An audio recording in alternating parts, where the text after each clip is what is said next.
Oke, kita bertemu lagi ya. Setelah minggu kemarin kayaknya untuk penalaran matematika off ya.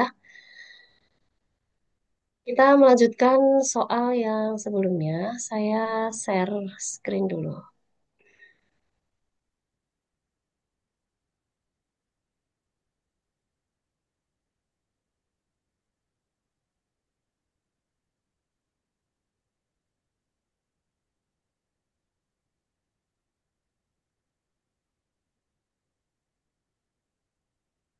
Cek dulu apakah ini layarnya sudah terlihat. Udah, Kak. Aman. Oke. Di pertemuan 2 minggu yang lalu itu kita terakhir membahas sampai nomor 11. Jadi kita lanjutkan hari ini mulai nomor 12 sampai secukupnya waktu ya, 60 menit. Kita mulai dari nomor 12.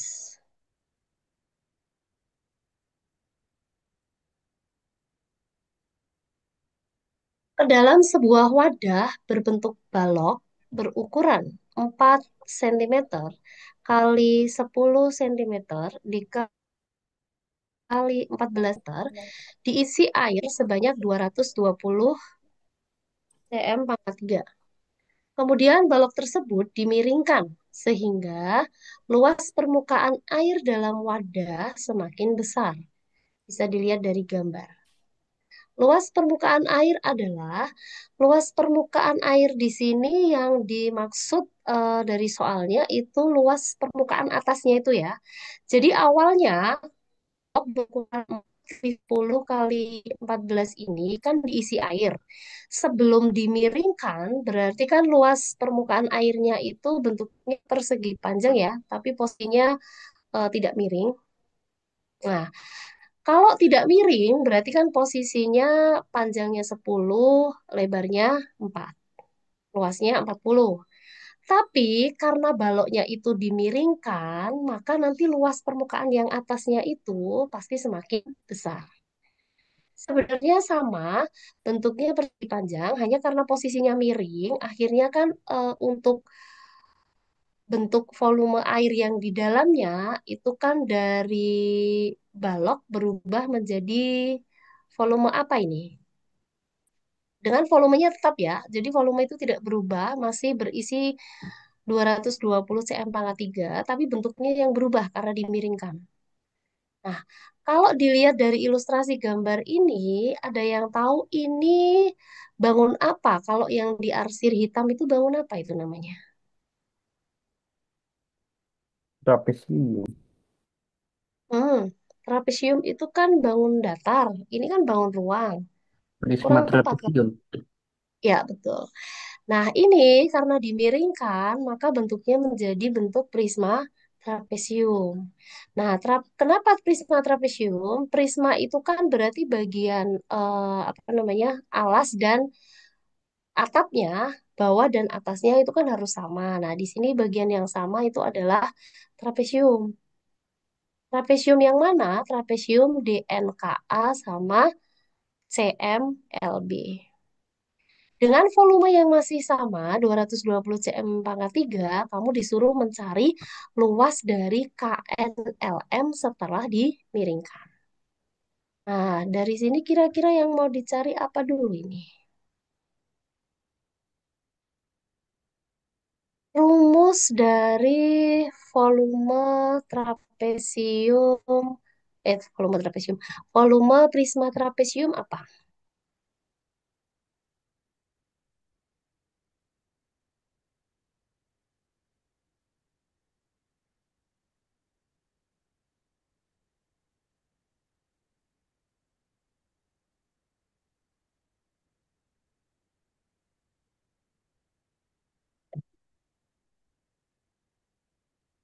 Volume karena bentuknya menjadi prisma trapesium, aduh, volume prisma trapesium. Apa sih rumus volume prisma? Luas alas kali Volume tinggi. prisma lu. Oke, luas alas dikali tinggi. Karena prismanya trapesium, berarti kan luas trapesiumnya, karena alasnya berupa trapesium, dikali dengan tingginya. Luas trapesiumnya, kita lihat bidangnya. Ini bidang trapesium yang dipakai boleh ADNK, boleh BCML. Misal kita wakili bagian yang depan aja yang gampang dilihat. Trapesium ADNK dikali tinggi trapesium, hasilnya sudah tahu karena volumenya ini tidak berubah. Mau dimiringkan, mau tidak dimiringkan kan volume tidak mungkin berubah. 220 cm pangkat 3. Luas trapesium apa luas trapesium? Luas bangun datar trapesium. Saya tulis di sini. Luas trapesium. Itu kalau digambar, itu trapesiumnya trapesium apa?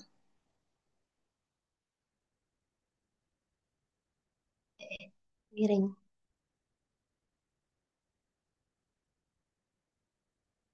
Trapesium apa bentuk seperti itu? Trapesium siku, siku. Nah, kira-kira bentuk trapesiumnya kan gini. Di sini ada K, ada A, ada D, ada N. Yang jelas sudah diketahui AD, AD-nya 4. Oke, AD 4, DN, AK. AK-nya berapa AK? Nah, di gambar ini diketahui kan tinggi apa namanya? Tinggi baloknya tadi 14 ya. 14 atau 10? Coba saya lihat lagi. Ukuran baloknya itu 4 kali 10 dikali 14. Nah, kalau 14 itu tinggi, tinggi itu kan berarti dari A ke E atau dari B ke F. Nah, sedangkan F ke L itu diketahui 7. Berarti dari L ke B itu juga panjangnya 7. Oke, jadi kalau dari L ke B itu panjangnya 7, maka A ke K juga panjangnya 7. Jadi ini kita bisa tulis di sini 7. Luas trapesium itu kan rumusnya A ditambah B dikali tinggi bagi 2. A plus B, A plus B itu sisi yang sejajar. Yang sejajar itu ada garis DN sama AK. Ini AK-nya tadi 7 ya. A plus B, A-nya DN kita nggak tahu DN-nya berapa. Plus B-nya di sini sudah tahu 7.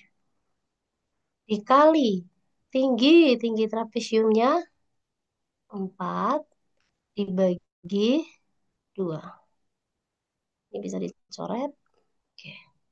Nah, kita bisa masukkan ke sini. Jadi luas ADNK-nya itu bisa ditulis di sini DN ditambah 7 dikali tingginya 4 dibagi 2 dikali ini TP. Saya tulis TP artinya tinggi prismanya. Tinggi prismanya berapa?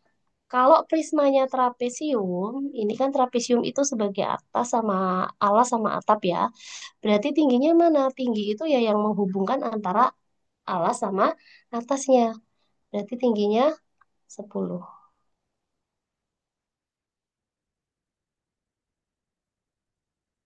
Nah, dari sini bisa kita hitung ini hasilnya 220 ya. Ini bisa kita sederhanakan, dibagi 2 dapat 2. Nah, berarti bisa kita tulis gini. DN plus 7 dikali 2 dikali 10 kan 20. Sama dengan 220. Nah, kita sederhanakan dibagi dengan 20. Jadi kedua ruas kita bagi 20 ya, atau boleh ini kita pindah ke ruas kanan, karena ini perkalian, ke ruas kanan berarti dibagi. DN plus 7 sama dengan 220 dibagi 20. Ini nolnya bisa hilang. DN plus 7 sama dengan 11. Kalau DN plus 7 sama dengan 11, berarti DN-nya itu 11 kurangi 7. 11 kurangi 7 berapa? Nah, Apa? yang mau ditanyakan apa? Yang mau ditanyakan itu luas persegi panjang KLMN. KLMN. KLMN di sini, untuk KL-nya kan sudah tahu. Untuk KN-nya bisa kita cari. KN di sini kita cari. Caranya mencari gimana? Sudah dapat DN-nya itu kan 4. Di sini 4. Kalau kita tarik garis lurus dari N ke bawah, nah berarti kalau dari A ke K itu 7, A ke titik yang ditarik ini di sini 4, berarti sisanya di sini 3. Nah, ini tegak lurus nih. Nah, maka kita dapat segitiga siku-siku di mana bawahnya itu 3, di sini ya, ini 3, terus tinggi segitiganya 4. Nah, yang mau kita cari itu sisi miringnya. Sisi miring itu K ke N ini. Boleh pakai Pitagoras atau boleh pakai triple Pitagoras yang di pertemuan sebelumnya sudah kita bahas. Ada beberapa angka yang memenuhi teorema dalil Pitagoras. Ada 3, 4, 5, 5, 12, 13, 7, sama 9, 40, 41. Nah, 12 itu salah satu angkanya itu 3, 4, 5. Maka di sini kalau 3, di sini 4, maka di sini 5. Nah, jadi kita dapat bahwa panjang KN-nya itu 5. Kita tulis nih di sini. Ini 5. Sedangkan CL-nya, CL itu panjangnya sama dengan AB, 10. Maka luas KLMN sama dengan 5 dikali 10. Di sini 5. Nah, ternyata terbukti bahwa di permukaan airnya ketika dimilingkan, yang awalnya tadi 40 menjadi 50 luasnya.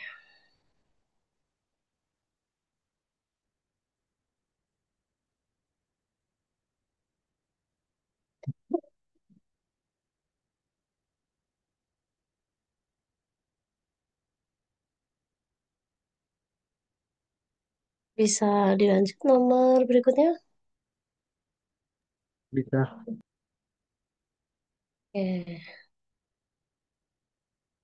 kita lanjut ke nomor berikutnya. Banyaknya bilangan kelipatan 3 antara bilangan 100 dan 200 yang tidak habis dibagi 5 adalah, ada berapa bilangan kelipatan 3 yang terletak antara 100 dan 200 yang tidak habis dibagi 5. Bilangan kelipatan 3 itu, contoh kecilnya kan 3, 6, 9, 12, 15. Pasti ada bilangan kelipatan 3 yang merupakan kelipatan 15 juga. Nah, ini kamu disuruh menghitung jumlah yang kelipatan 3 antara dua bilangan itu, tapi yang tidak habis dibagi 5. Kira-kira caranya gimana? Ada yang punya ide mungkin penyelesaiannya?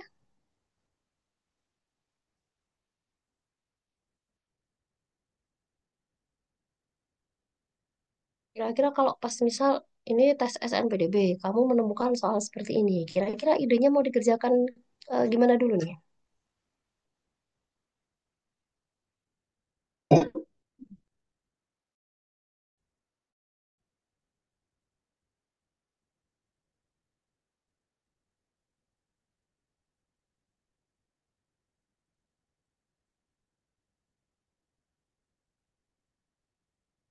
Gak ada yang punya ide?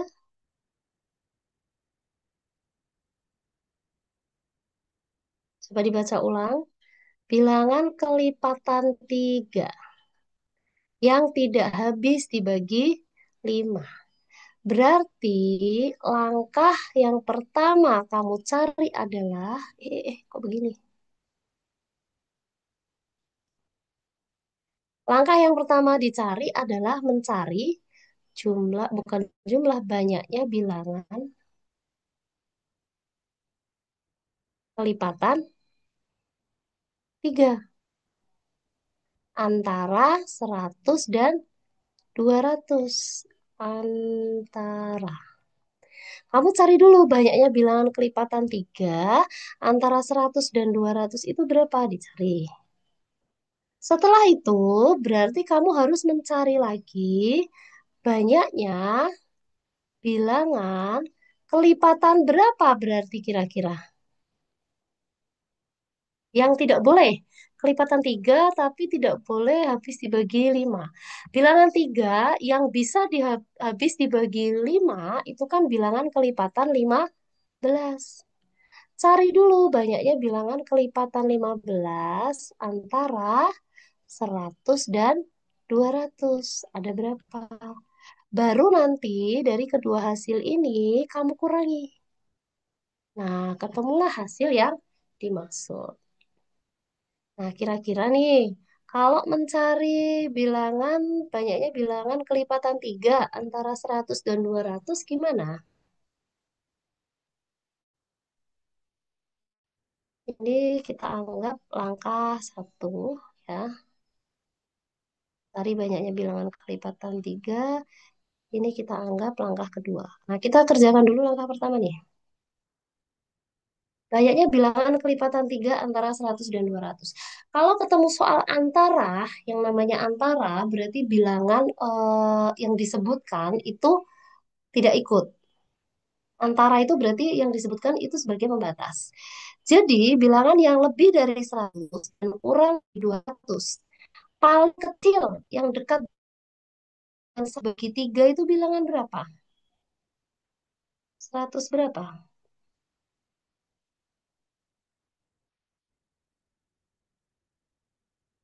102. Tahu ciri bilangan kelipatan 3 kan? Jadi ciri bilangan kelipatan 3 atau ini terus dulu. Ciri bilangan kelipatan 3 itu jumlah semua angkanya adalah kelipatan 3. Nah, contoh nih, ada bilangan tuh 2, 1, 5, 3, 11, 1. Ini kelipatan 3 bukan? Kita tinggal jumlahkan aja angka-angkanya. 2 tambah 1 tambah 5 tambah 3 tambah 1. 2 tambah 1, 3. 3 tambah 5, 8. 8 tambah 3, 11. 11 tambah 1, 12. 12 itu kelipatan 3 bukan? Oh iya, 12 kelipatan 3. Berarti angka 21.531 ini dia juga kelipatan 3. Jadi untuk cari berapa bilangan di atas 100 yang kelipatan 3 mulainya dari mana? 100 kan berarti dimulai dari satu kosong sekian. Nah, 1 ditambah 0 kan 1. Biar jumlahnya ada 3 berarti kita tambahkan angka 2. Jadi mulainya pasti angka 102. Kemudian habis 102 tambah 3 lagi 105. Tambah lagi 108. Nah, sekarang pertanyaannya, yang kurang dari 200 bilangan berapa kira-kira?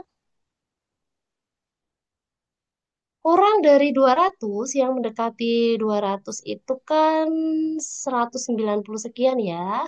Tinggal kita cek aja. 1 tambah 9 itu kan 10. 10 tambah angka berapa kira-kira yang paling besar yang bisa dibagi dengan 3? Tambah dengan 8. 1 tambah 9 kan 10. 10 tambah 8, 18. 18 itu kelipatan 3. Nah, ternyata bilangan kelipatan tiganya itu dimulai dari 102, 105, 108, sampai dengan bilangan 198. Dari angka 102 sampai 198 itu kira-kira ada berapa angka? Cara taunya gimana? Nggak mungkin hitung manual kan ya? Takutnya nanti kalau bilangannya antara misal 200 sampai 900, nah kamu hitung manualnya kan kelamaan. Cara ngeceknya gimana? Sudah belajar deret aritmatika kan ya? Ini merupakan barisan aritmatika dengan selisih atau beda berapa? Tiga. Bedanya 3. Karena dia kelipatan 3 pasti bedanya 3. Rumus suku ke N untuk barisan aritmatika apa rumusnya? N sama dengan N sama dengan A hmm, plus N min satu kali B. ya pintar. A plus N min 1 kali B. Nah, kita nggak tahu nih 198 itu suku keberapa. Yang mau kita cari N-nya.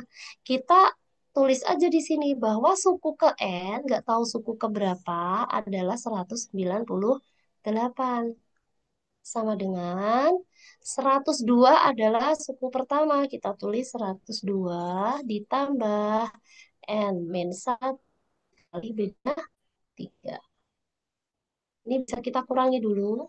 198 kurangi 102 sama dengan N min 1 kali 3. 198 kurangi 102. 6. N min 1 kali 3.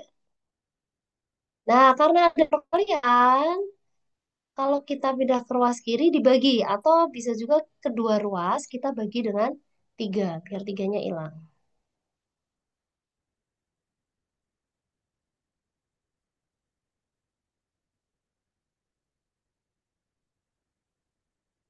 Oke, kedua ruas dibagi 3, berarti kan ini kedua ruas bagi 3 ya. 96 dibagi 3 berarti dapat 32. Sama dengan N min 1. Berarti N-nya 33.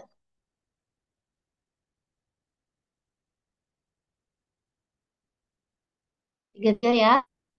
Nah, sekarang berapa jumlah ini yang kedua ini? Yang kedua, kita mencari kelipatan 15. Kelipatan 15 yang terkecil itu berapa? 105. Karena 105 dibagi 15 itu dapat 7.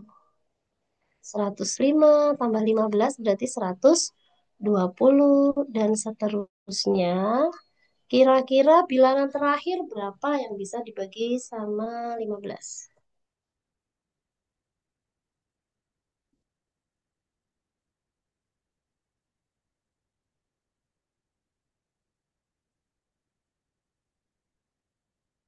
Berapa coba bilangan terakhir yang bagi 15? 190 berapa?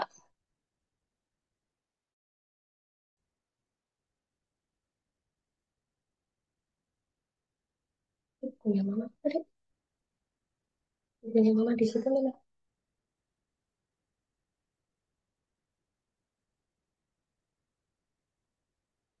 195.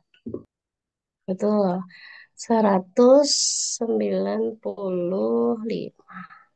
Nah, 195 itu suku keberapa? Caranya kayak tadi. UN sama dengan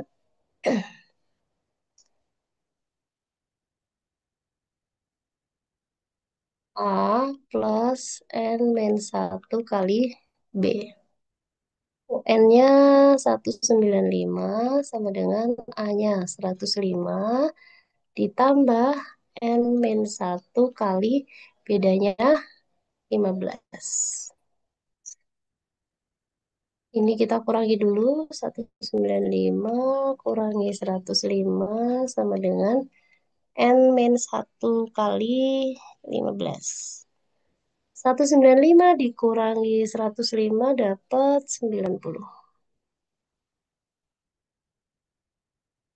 Oke, sama dengan N min satu kali 15. Nah, dibagi 15 kedua ruas, 90 dibagi 15 dapat 6 sama dengan N min satu 15 bagi 15 habis ya. Oke. Jadi N min satunya itu 6. Maka N-nya 6 tambah satu jadi 7. Oke.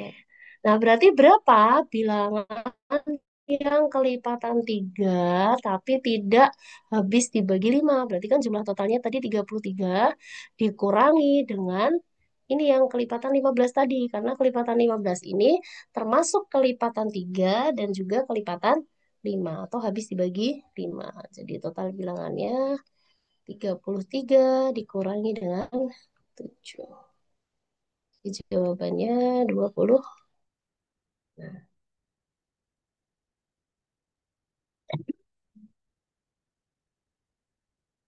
kayaknya tadi opsinya ada kesalahan deh.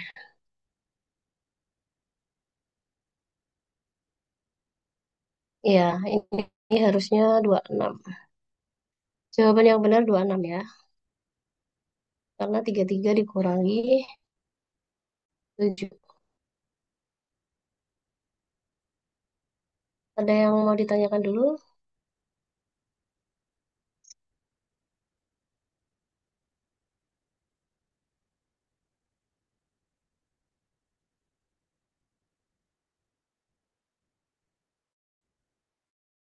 Tidak ada? Lanjut?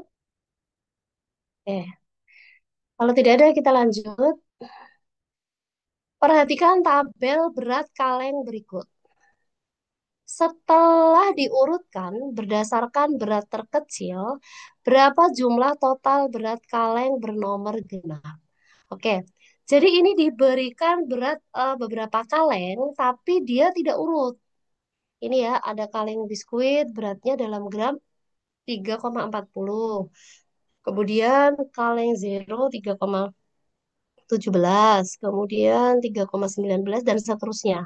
Karena yang diminta itu total berat kaleng bernomor genap, tapi setelah diurutkan dari berat yang terkecil, maka langkah pertama kamu harus urutkan dulu. Ini yang paling kecil mana? Kalau sudah diurutkan, baru nanti kamu jumlah berat-berat tadi yang urutan di nomor, artinya yang nomor 2, 4, 6, 8, sama 10. Tapi tidak berdasarkan ini ya, berdasarkan urutan yang sudah diurutkan dari berat terkecil sampai terbesar. Nah, yang ini dicoba sendiri bisa ini. Coba nomor 14 diurutkan dulu, dikasih urutan yang baru dari nomor satu itu paling kecil, kemudian meningkat, meningkat, meningkat sampai nomor 10 harus paling berat. Setelah itu baru kamu jumlahkan di urutan tadi yang bernomor genap. Berarti yang urutan kedua ditambah berat urutan keempat, ditambah keenam, ditambah 8, ditambah 10. Nanti hasilnya berapa?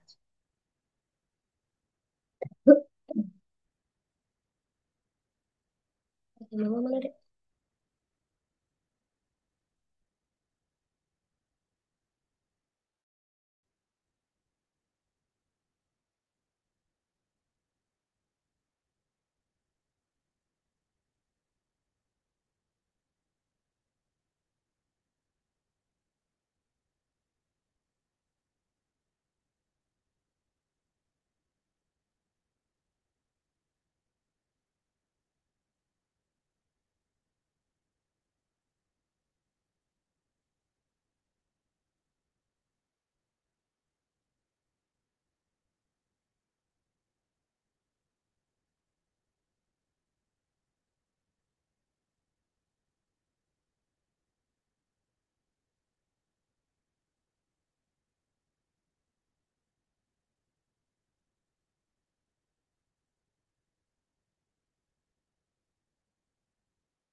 Yang sudah tahu hasilnya bisa open mic.